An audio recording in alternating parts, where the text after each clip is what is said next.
Nobles frères et sœurs dans le Seigneur, à travers le monde entier, demeurons bénis au nom de Jésus-Christ, c'est venant. Toujours avec deux mains posées sur le cœur, que j'aimerais effectuer avec vous le partage de la parole de Dieu sur la suite du grand et précieux thème que nous avons introduit dernièrement, bien comprendre le salut de Dieu, le salut éternel de Dieu. Sixième partie. Amen. Alors, j'aimerais commencer de manière très simple pour vous aider à comprendre le principe. Amen. Bien-aimés, êtes-vous déjà arrivé d'aimer sincèrement une personne de tout votre cœur? Profondément, sincèrement? Tomber vraiment amoureux d'une personne? Lorsque vous réussissez à tomber amoureux d'une personne, qu'est-ce qui va suivre? Naturellement, sans forcer, les attitudes vont commencer à changer seules. Vrai ou faux? Le langage va commencer à changer. L'attitude va commencer à changer. Il y aura un déclenchement d'un processus de changement, de perfectionnement pour plaire à la personne que nous aimons. Pour mettre la personne que nous aimons à l'aise. C'est comme ça que ça marche dans un amour sincère. Lorsque l'homme tombe vraiment amoureux, ou la femme, il y a un changement qui se déclenche naturellement, sans forcer, sans intimidation. Ça coule par le pouvoir de l'amour. C'est ça, mais ce n'est pas ça. C'est la vérité, n'est-ce pas? Le problème, c'est que nous vivons dans un monde où les gens sous-estiment le pouvoir de l'amour. L'amour peut transformer l'homme le plus méchant en homme le plus doux. La femme la plus méchante, la plus rigide, est une femme la plus douce. L'amour. Les gens sous-estiment le pouvoir de l'amour. C'est ça le problème. Ils pensent que la solution sont les menaces, ce sont les intimidations, c'est la violence. Non, c'est l'amour qui est la solution. L'amour, le pouvoir, c'est le pouvoir même qui transforme tout être humain. Tombez seulement amoureux, vous allez voir. Même si tu es un général de qui, tu vas redevenir enfant par le pouvoir de l'amour. Dieu qui est lui-même l'amour, dans 1 Jean 4, verset 8, parce que Dieu c'est lui l'amour, pour votre information. Celui qui n'aime pas n'a pas connu Dieu, car Dieu est amour. L'amour n'est pas quelque chose que Dieu a. L'amour est ce qu'il est. L'amour, c'est la nature même de Dieu. C'est écrit dans 1 Jean chapitre 4, le verset 8. Amen. Lui-même qui est l'amour, n'oublions pas, quand on aime aussi, on est prêt à tout. Fait tous les sacrifices, on ne ressent rien parce que cela est boosté par l'amour. Comme une maman qui est prête à se sacrifier par amour pour ses enfants. Comme un parent qui est prêt à se sacrifier par amour pour ses enfants. Il ne ressent même pas le poids de ça, mais par amour, il fait cela naturellement. C'est comme ça que ça marche dans l'amour. Alors Dieu, qui est lui-même l'amour, connaissant bien le pouvoir de ce qu'il est, a tout fait pour nous amener à l'aimer. Parce que lui nous a aimés en premier. Son secret, son plan, son planning, son plan était de nous amener à tomber aussi amoureux de lui. Parce qu'il sait qu'une fois que les hommes méchants comme ils sont là, comme nous sommes, comme on était autrefois, d'accord? Les hommes sont généralement méchants, et ainsi de suite. Il dit, malgré la méchanceté, s'ils réussissent à tomber amoureux de moi et amoureux de ma parole, ils seront complètement changés par le pouvoir de l'amour. C'est pourquoi le Seigneur, dans la nouvelle alliance, a préféré venir. Dieu a tant aimé le monde. Il a donné son Fils unique, afin que croit en lui ne périsse pas, mais qu'il ait l'éternel. Vous voyez donc que de l'amour, Dieu a donné son Fils. Par amour. C'est sacrifié par amour. Donc lui-même, il est venu en exemple pour nous démontrer la grandeur de son amour envers nous. Alors pour nous amener à lui, parce qu'il a dit dans Jean 6, 44, nul ne peut venir à moi si le Père qui m'a envoyé ne l'attire. D'accord? Dans l'Éphésiens chapitre 4, quand vous lisez bien, à partir du verset 7, en descendant, vous vous rendrez compte que le Seigneur, quand il montera, il attirera les hommes à lui. Le mot attirer là, attirer veut dire qu'il va une forme de... C'est pas le mot séduction dans un sens négatif, c'est pas séduire dans un sens négatif, c'est dans un sens positif, c'est-à-dire amener les gens à se rendre compte du grand amour de Dieu avec eux, cela va les amener à tomber aussi amoureux du Seigneur et à pouvoir servir le Seigneur naturellement et changer aussi leur attitude parce que Dieu connaît le pouvoir de l'amour. Est-ce que c'est bon? Lui-même en tant que Dieu, à cause de l'amour, il est devenu homme. Il s'est sacrifié afin que les hommes soient sauvés. Et tout cela est animé par l'amour. Donc Dieu nous a montré cela en exemple, premièrement, en la personne de Jésus. Et aussi, Dieu, pour nous démontrer la grandeur de son amour, par son sacrifice à la croix, qu'est-ce qu'il a fait? Un, il nous a sauvés du péché, la condamnation, la mort éternelle, de l'emprise du diable, des démons, des sorciers. Il nous a dégagé la malédiction. Il est devenu lui-même malédiction pour nous. Il nous a libérés de tout cela. C'est une démonstration de l'amour. C'est ça l'évangile. C'est pas tout.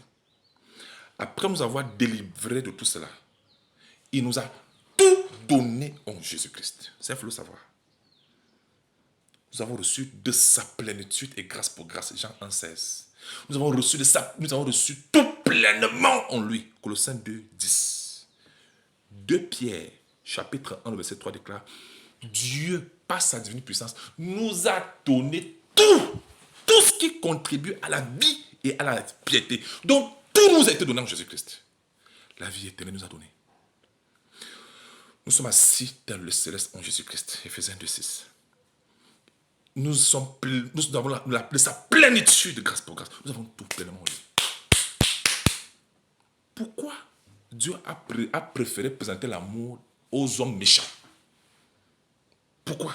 C'est parce qu'il sait que si les gens-là croient en son amour et aussi tombent amoureux, c'est fini. Il y aura changement à tous les niveaux parce que Dieu connaît le pouvoir de l'amour, car il est lui-même l'amour. Est-ce que c'est très clair pour tout le monde? La violence, les intimidations, d'accord? Ces choses ne peuvent pas, rien de bon ne peut sortir de là. Rien de bon. Amen. Tout ce qui vient de la violence, des intimidations, ce n'est que l'hypocrisie. Ce n'est que les œuvres d'hypocrisie. Mais là, il y a l'amour. Les choses coulent naturellement. Pourquoi avons-nous changé? C'est parce que nous voulons plaire à Dieu, parce que nous l'aimons de tout notre cœur. Amen. Ce n'est pas par un intérêt, ce n'est pas pour un intérêt, non, c'est par amour, parce que nous aimons. Quand tu tombes amoureux, tu es complètement changé. L'amour dont on parle, ce n'est pas l'amour avec les hommes, forcément dans ce sens-là. Moi, je parle au contexte de l'amour envers Dieu d'abord. Parce que quand tu aimes Dieu, tu vas commencer à t'ajuster seul. Voilà pourquoi Dieu, lui, nous a démontré son amour. Donc l'évangile, en fait, c'est quoi? L'évangile qu'on appelle la bonne nouvelle, c'est en fait un message qui démontre la grandeur de l'amour de Dieu envers les hommes méchants, afin de transformer ces hommes méchants à hommes doux. Des personnes méchantes aux personnes douces, doux dans les brebis. Parce que quand tu tombes amoureux du Seigneur, tu deviens un amoureux de Dieu, qu'on appelle les bien-aimés. D'accord? Quelqu'un qui aime le Seigneur, qui aime sa parole, tu deviens comme un fan, un véritable fan de Dieu, un fan du Seigneur, de mon disciple. Amen. Là, tu deviens une brebis du Seigneur. La brebis aime son berger. La brebis est prête à tout pour son berger. Et le berger aime la brebis. Il a tout fait pour la brebis, le berger. Vous voyez dans cette alliance-là, vous voyez cet amour-là, c'est comme ça que ça marche. Sommes-nous une brebis du Seigneur? Est-ce que vous savez ce que le Seigneur dit par rapport à ses brebis?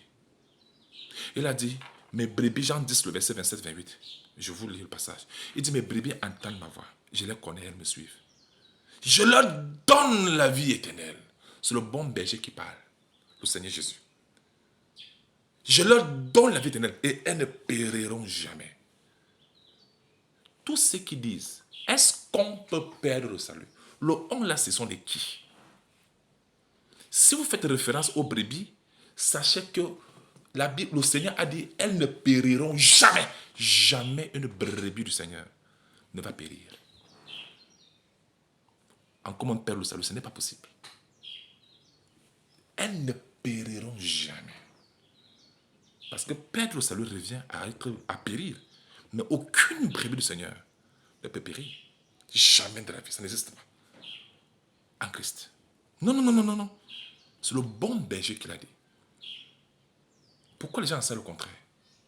Pourquoi contredire le Seigneur Jésus qui est le bon berger? C'est lui qui a donné sa vie. Celui qui a sacrifié sa vie pour ses brebis. Pourquoi les gens viennent dire le contraire sur les brebis alors qu'ils ne sont même pas morts pour les brebis là? Vous ne voyez pas que ça ne tient pas la route? Celui qui s'est sacrifié pour les brebis, lui dit qu'elles ne périront jamais. Ceux qui n'ont même pas pu sacrifier leur vie, qui ne peuvent même pas sacrifier leur vie, viennent vous dire le contraire. Vous ne voyez pas qu'il y a quelque chose qui ne tient pas la route? C'est un mépris envers le Seigneur. Quand on parle, est-ce qu'on peut perdre? Si vous parlez, vous faites référence au brebis du Seigneur, c'est impossible. Aucune brebis ne peut se perdre. Parce que le berger veille sur ses brebis. C'est pourquoi il est le bon berger. Il ne perd jamais aucune de ses brebis. Est-ce que c'est bien clair? Ceux qui perdent, ce sont ceux qui n'ont jamais reçu cela. Les boucs, les porcs, les chiens, comme Jésus-Christ appelait cela. Voilà. Mais les brebis, qui sont les vrais élus de Dieu, ils ne perdent jamais. Parce que le salut d'abord en lui-même est éternel. Isaïe 45, verset 17. Et Hébreux 5, verset 9. Est-ce que vous savez que Christ est l'auteur d'un salut éternel? Chaque fois que vous parlez du salut de Dieu, ajoutez éternel dedans, c'est écrit. Parce qu'il est l'auteur d'un salut éternel. Ce n'est pas pour un temps, c'est un salut à jamais, sans fin. C'est le salut qui nous a été donné gratuitement en Jésus. Dieu l'a fait, ce n'était pas au hasard. Il a fait cela pour nous amener à tomber amoureux de lui. Amen. Voilà pourquoi il a demandé dans Marc 15, 16, à partir du verset 15, allez prêcher la bonne nouvelle à toute la création. Il est question de présenter aux hommes l'amour de Dieu. La grandeur de l'amour de Dieu, de ce que Dieu a fait pour eux. Mais s'ils croient, ils tomberont certainement amoureux de Dieu. Et l'Esprit de Dieu va répandre l'amour dans leur cœur. Et quand ils tomberont amoureux de Dieu, c'est fini. Tout va commencer à changer seul, naturellement. Comme quand on est aussi amoureux de quelqu'un. Et nous changerons comme ça parce que nous voulons plaire au Seigneur. Amen. Ne sous-estimez jamais le pouvoir de l'amour. Gloire à Dieu. Rien de bon ne peut venir de la violence, des intimidations que les gens font là. Tu ne fais pas ceci, tu vas en enfer. Tu vas, il te dit, tu vas. Non. L'amour de Dieu. Voilà ça. Christ est mort. Est-ce que vous croyez? Il t'a libéré. Est-ce que tu crois? Si tu crois, l'amour va se développer. Tu tomberas amoureux. Bam! Tout va changer. Complètement. C'est ça le secret. Maintenant, c'est ceux-là qui refusent donc de croire d'embrasser l'amour de Dieu, que Dieu manifeste à la personne de Jésus. Ceux qui refusent donc cela, c'est ceux qui périront alors. Ceux qui acceptent tomberont amoureux. Et ils vont changer. Mais ceux qui refusent, alors, ils resteront égarés et perdus à jamais. C'est comme ça. Amen. Donc, quand vous regardez la personne de Jésus, il nous a démontré l'immensité, la grandeur, l'amour de Dieu envers nous. Il nous a donné la vie éternelle, le salut éternel. Il nous a justifiés, il nous a sanctifiés une bonne fois pour toutes. Tout ça, c'est écrit dans la Bible. Hein? Il nous a fait asseoir les lieux célestes en Jésus. Nous avons reçu de sa plénitude de grâce pour grâce. Il nous a tout fait, tout donné, tout. Et comment pouvons-nous refuser ce genre d'amour? Pour aller courir après les gens même qui ne nous aiment même pas. C'est pas normal. Il faut aimer Dieu. Aimons le Seigneur Jésus. De tout, c'est le plus grand commandement qui englobe tout. Aime le Seigneur de tout ton cœur. Regarde ce qu'il a fait. Regarde ce qu'il a fait. Donc l'évangile, c'est d'expliquer, de présenter au monde perdu ce que le Seigneur a fait pour eux par amour, afin que eux puissent croire et être transformés par le pouvoir de l'amour. Amen, amen, amen. Pour garantir cet amour, vous savez ce que le Seigneur a fait? Dans Matthieu 5, le Seigneur est venu pour accomplir la loi. Non pour abolir, mais pour accomplir. Et quand il a fini d'accomplir, Romains 10, le verset 4, Christ a mis fin à la loi. Pas pour tout le monde, hein, pour la justification de ceux qui croient.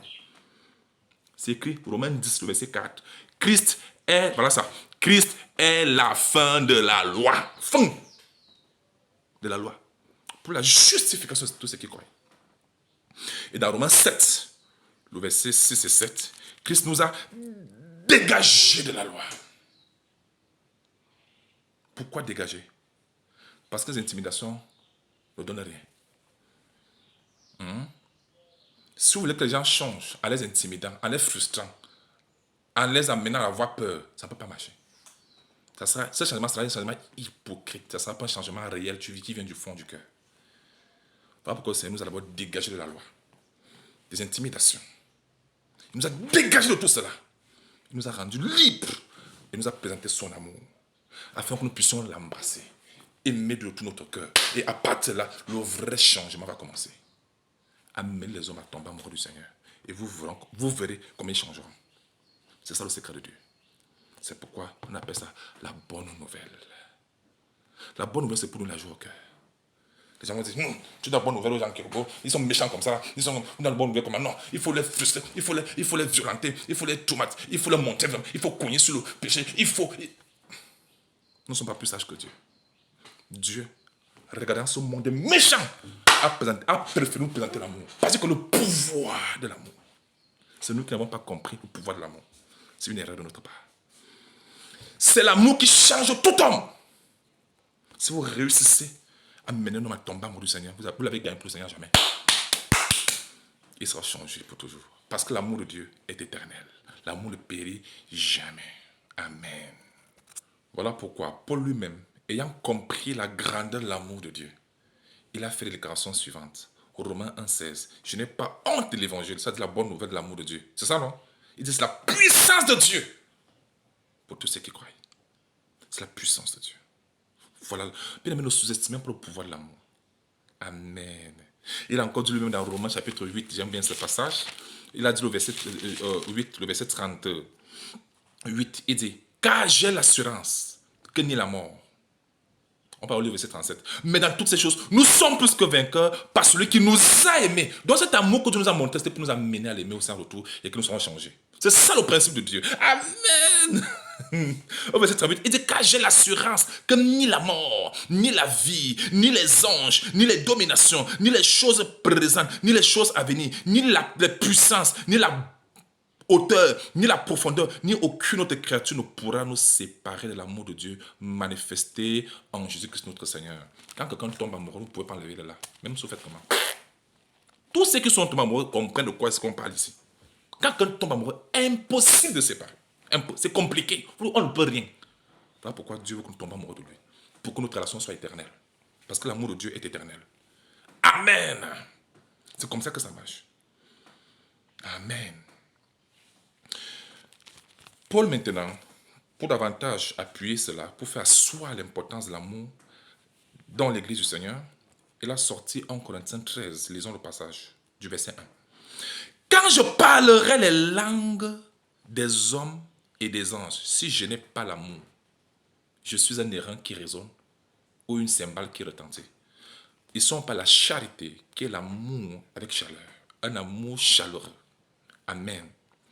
Et quand j'aurai le don de prophétie, la science de tous les mystères, de toute la connaissance, quand j'aurai même toute la foi jusqu'à transporter les montagnes, si je n'ai pas l'amour, je ne suis rien. Donc, tous ceux qui n'ont pas l'amour de Dieu dans leur cœur, ça ne sert à rien. Ne faites pas les choses parce que vous avez peur. Attention, l'évangile n'est pas un évangile de peur. C'est un évangile qui donne la foi, l'assurance. Amen. Parce que tout ce qui n'est pas le produit d'une conviction, c'est le péché. Si vous n'êtes pas convaincu de qui vous êtes dans le péché. Romains 14, verset 24. Alors, si je n'ai pas l'amour, je ne suis rien. Le verset 3. Et quand je distribuerai tous mes biens pour la nourriture des pauvres, quand je livrerai même mon corps pour être brûlé, si je n'ai pas l'amour, cela ne me sert de rien. Ça veut dire que tout ce qui ne relève pas de l'amour, c'est zéro aux yeux de Dieu. Même si ça a l'air comment, s'il n'y a pas l'amour, il faut oublier ça. Rien de bon ne peut sortir de la loi. Tout ce qui est magnifique vient toujours de l'amour. Amen. Avant de continuer, est-ce que vous savez pourquoi les scribes, les pharisiens combattaient Christ? Parce que c'était les détenteurs de la loi. La loi va toujours combattre la grâce. Mais dans la Bible, la loi est censée confirmer la grâce. Mais les hommes n'ayant même pas compris le sens de la loi, qu'est-ce qu'ils font? Ils ont combattu la grâce qui est Christ. C'est comme ça que ça marche, vous voyez. La loi va toujours combattre l'amour. Ça ne doit pas être comme ça. Quand la loi s'exprime comment? Oh, je te passe ceci, tu vas voir, tu vas punir, tu vas te frapper, tu vas... Yeah. Voilà comment la loi s'exprime. Et avec ça, rien de bon ne peut venir de là. les gens finiront même pas périr pour rien. Ils ne seront jamais sauvés. La loi n'a jamais sauvé personne ou amené personne à la perfection. La grâce et l'amour l'ont fait. En Christ. Amen. Voilà pourquoi Dieu a choisi l'amour pour sauver les gens. Gloire à Dieu. Amen. Désolé que les gens continuent encore à s'attacher à la loi. Alors Christ nous a dégagé de la loi afin que nous embrassions l'amour et puis que nous puissions servir le Seigneur librement dans l'amour. Gloire à Dieu. Le verset 4. L'amour est patient. Il est plein de bonté. Il n'est point envieux. Il ne se vante point. Il ne s'enfle point d'orgueil. C'est même normal. Quand quelqu'un veut mourir, il ne manifeste pas ces choses-ci envers la personne que tu aimes. Donc, quand nous aimons aussi Dieu, ça sera la même chose qui va se manifester. Et quand nous aimons aussi les bien-aimés, ça sera la même chose qui va se manifester. Ça sera très logique et c'est limpide, ça coule. On ne force pas, ça coule. Il ne s'enfle point d'orgueil. 5. Il ne fait rien de malhonnête. Comment tu vas encore tromper ton amoureux? Comment tu vas encore tromper ton enfant que tu aimes tant? Ce n'est pas possible. Sauf si on a un autre esprit. Sauf si on est parents sorciers. Il ne fait rien de malhonnête. Il ne cherche point son intérêt. Parce que l'amour, c'est chercher l'intérêt de l'autre. L'amour, c'est de chercher l'honneur et le bonheur de l'autre. C'est ça l'amour. Il ne s'irrite point. Il ne soupçonne point le mal. On voit le mal à tout. Même ce qui est... Non, non, c'est le mal. Non, hey, non, ça veut dire que... Hey, c'est comme ça que les gens font. Ah. Parce que quand tu n'as pas l'amour, tout ce que la personne fait suspect à tes yeux. Non, non, hey, non. C'est ça. C'est ça. Même quand il n'y a pas de mauvaise intention, on va mal interpréter tout, juste parce qu'il n'y a pas l'amour. Mais quand il y a l'amour, il y a compréhension, on comprend les gens. On cherche à comprendre les gens quand il y a véritablement l'amour. C'est ça. Le verset 6. L'amour ne se réjouit point de l'injustice, mais il se réjouit de la vérité. Il excuse tout, il croit tout, il espère tout, il supporte tout. L'amour ne périt jamais. Point. Donc l'amour de Dieu est éternel. C'est ce que je voulais vous démontrer. Et que tout ce qui ne relève pas de l'amour, ça ne sert à rien. Ça ne donne pas. Voilà pourquoi Dieu demande les œuvres de la foi qui sont inspirées par l'amour. C'est ça les œuvres que Dieu agrée. Tout ce qui est de meilleur viendra toujours de l'amour. Amen. L'amour est dans l'accomplissement de tout. Amen. Tous ceux qui ont les cœurs rigides, la dure, qui aiment voir les autres petits, vous ne pouvez pas être les porteurs de la bonne nouvelle. C'est la loi là-bas, les scribes et les pharisiens, les voilà. Parce qu'il y a encore les scribes et les pharisiens aujourd'hui. Hein. Les juifs sont encore là. Pas dans le sens littéral, mais dans le sens qu'ils ont encore le caractère là. Avec la loi. Voilà, il faut tuer, il faut lapider, il faut punir, tu vas te frapper. Même dans les pays, vous voyez les gens, vous voyez la mélancolie, vous voyez la méchanceté des cœurs même qui s'exprime dans les prières. Feu, je te découpe, tu vois la méchanceté qui s'exprime dans les prières. La vengeance, on va détruire, on va tuer, on va battre. Dieu n'a pas envoyé son fils pour juger, condamner le monde, non. C'était pour que le monde soit sauvé par lui. Le temps du jugement arrive. Mais là, le Seigneur présente son amour aux hommes. Celui qui croit est sauvé. Celui qui ne croit pas est condamné. Il doit se condamner lui-même parce qu'il a refusé de croire. À tous ceux qui apportent le véritable évangile, la véritable bonne nouvelle du Seigneur, cette bonne nouvelle contient en son sein la grandeur de l'amour de Dieu manifesté aux hommes, afin d'amener les hommes à tomber au amour du Seigneur et à aimer Dieu et à tout changer par amour pour Dieu. Parce que quand on aime, on est prêt à tout pour plaire à la personne que nous aimons. C'est ça la raison pour laquelle Dieu nous a plutôt donné l'évangile et non la loi. Parce que la loi n'a amené personne à la perfection. Personne n'a été sauvé sous le jour de la loi. Personne. Voilà pourquoi Dieu a changé l'alliance. Il a changé l'alliance de la loi. Il a mis l'alliance de l'amour en Christ. Par l'Esprit de Dieu et la bonne nouvelle. Amen. Pour finir, si vous voyez des gens méchants, trop durs, qui sont... le jour qu'ils tomberont amoureux, tout ça va changer. De même. C'est l'amour que nous allons présenter aux hommes. L'amour de Dieu. Quand ils vont accepter, ils vont changer pour toujours. Ils ne seront plus jamais les mêmes. Est-ce que c'est bien clair? Amen. Amen. Ne marchez plus derrière les bébés du Seigneur avec le fouet, du genre, on découpe, on tue. Non. Même le fouet, même la fouet même qu'on utilise dans la Bible, symboliquement, c'est le sens de corriger avec amour. C'est pour le sens de montrer la force, la violence, les intimidations. Non, ça ne marche pas. Les violences, les intimidations, la peur, là, ça ne marche pas en Christ. Même vous qui êtes amoureux, là, si votre partenaire commence à fonctionner sur la base de la peur, les intimidations, les violences, ça va friser votre amour complètement. Vous serez complètement frustré, traumatisé. Vous n'aurez même pas la force de vous améliorer, quoi que ce soit. Ça peut ne pas apprécier ce que vous faites. Ça peut ne pas vous honorer. Donc, une fois que la violence, les intimidations, la peur s'installent, l'amour va foutre le camp. Ça va plus donner. Ça va friser complètement l'amour. Ce n'est pas bon. En Christ, ce n'est pas comme ça. C'est l'amour. Dieu vous aime, bien-aimés.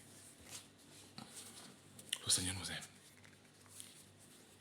Amen. Voilà pourquoi dans Hébreux 10, le verset 17 et 18, il est écrit. Écoutez un peu ceci. Je parle en conclusion. Et je ne me souviendrai plus de leurs péchés ni de leurs iniquités.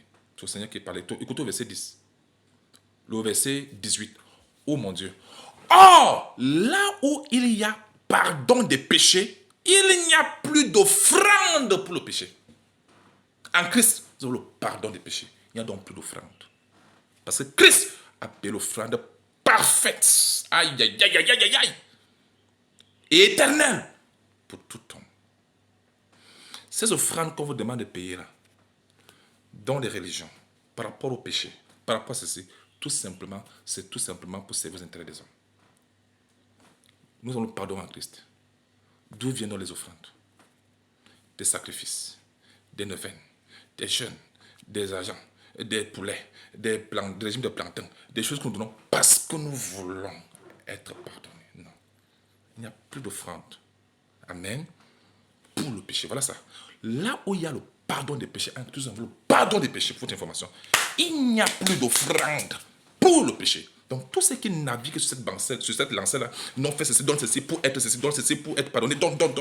Ça devient de l'escroquerie. C'est pas bon. Ça ne marche pas comme ça. Amen. Présentez la bonne nouvelle aux hommes. La bonne nouvelle de l'évangile. Ils croiront, ils tomberont amoureux, et vous ne pourrez même plus les séparer du Seigneur. Parce que quand quelqu'un tombe amoureux, on ne peut plus le séparer. C'est impossible, c'est trop difficile, trop compliqué, on ne pouvait plus rien. Amen. Quelqu'un qui tombe amoureux du Seigneur, c'est à jamais. Alors, que c'est vous bénisse, qui vous garde. Demeurons bénis au nom de Jésus. Marchons dans l'amour de Dieu. Le Seigneur disait, demeurez dans mon amour. Amen. Demeurons dans l'amour du Seigneur. Amen. C'est l'amour éternel sans fin. Que rien ne nous sépare de l'amour de Dieu manifesté à la personne de Jésus. Il ne s'agit pas de la loi.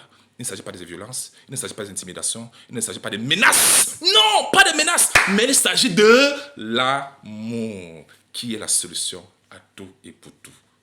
En tous. Au nom de Jésus. Amen.